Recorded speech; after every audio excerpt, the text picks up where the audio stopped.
Well, United will play Athletic Bilbao in the semi-finals, while it's the Norwegian side, Bodo Glimt for Spurs. Let's get the thoughts of broadcaster and huge United fan Angelina Kelly, who joins us this morning after that incredible night at Old Trafford. How do you put last night into words? How are you feeling, Angelina? Morning, Angelina. Morning. Good morning. I don't know how I'm feeling. It was too much.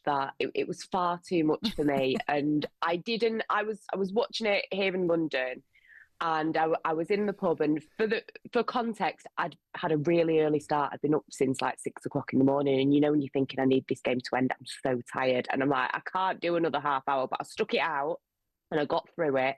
But this team, why they do this to us, I was so stressed. It was great for the neutrals, but I don't know how they got through that. I'd love to think they planned it the way you say it. I don't know why they do this to us. Maybe it's just for the highs, the incredible highs that you're all experiencing right now. Maybe. I mean, I know that Ruben Amorim tried to talk about watching the 99, the treble documentary for inspiration and stuff. That's really nice, but let's face it, he's already said it. This is the worst team in Man United history. So I thought it was quite sweet the way that he was trying to compare it.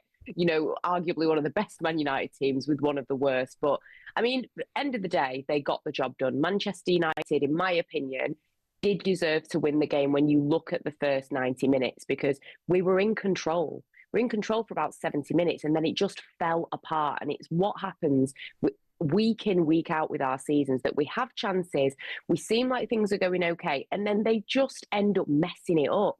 And so in that sense, I'm glad that we won it. But then, Lyon did manage to come back, but I think scoring 3 times in the last 7 minutes, it did kind of feel like old school Man United, but they shouldn't have even been in that position in the first place, because they had an opportunity to take the game by the scruff of the neck and to finish it in normal time. Did you think to yourself when Harry Maguire went on up front, like, how can Man United be in a situation where they haven't got any strikers? Honestly, he does better than Højlund. He's such a handful, though. Yeah, he goes up there and he's like a presence. So when he goes on, they actually start putting balls in the box, and start directing the ball at him. And he's brilliant in the air. But they have got players on the pitch who know what to do when they're chasing games. Like Casemiro's involved in everything as well. I know his legs have gone, and it's hard to play him in a 2 in the middle of midfield, but he does know what to do. And Eriksen's the same. They've still got a brain. And Mainoo's come on, brilliant goal. And Harry Maguire is just put that ball in there, and I want to head it more than you. And he's got on the end of it again.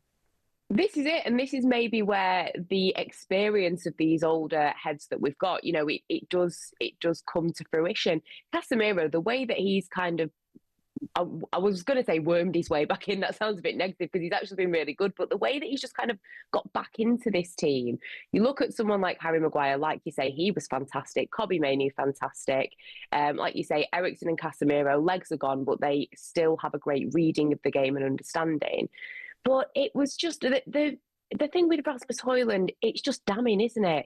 That you are, fair enough, a young striker, but you've got Harry Maguire coming on and being more effective and doing a better job. And he's already done this before in another game. So you have to look at him and think, how much longer can this player stay at Manchester United? I do feel sorry for him, but when you look, Harry Maguire's doing a better job than you. It is a bit embarrassing for Højlund, but I mean, we got through, and that's the main thing. But Harry Maguire, what a redemption story. The amount of abuse and stick that he has got over the years, getting the captaincy taken off him to come through for us on a night like this.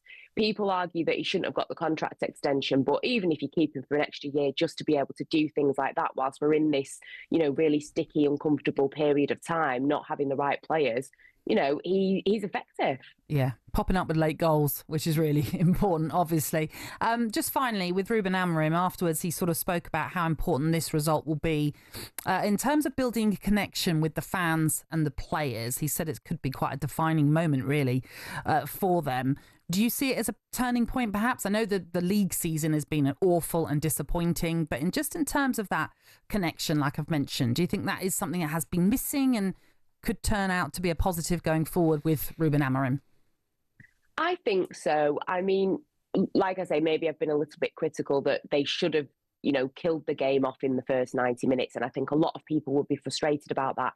But overall, we saw the fight. We did see the fight to get the win. This is the first match in a major European football game that you've seen 5 goals scored in extra time. It was absolute chaos. But Manchester United dug deep. Players that don't play in certain roles, like Maguire, like Mainoo, stepped up. We saw the passion and we saw the fight. And that is one thing that Manchester United fans feel like they're lacking a lot. They say that the players don't care. They feel like their hearts aren't in it. So to have a game like that, where, yes, it was chaos, it shouldn't have had to have gone down that road, but they still, ground out the win.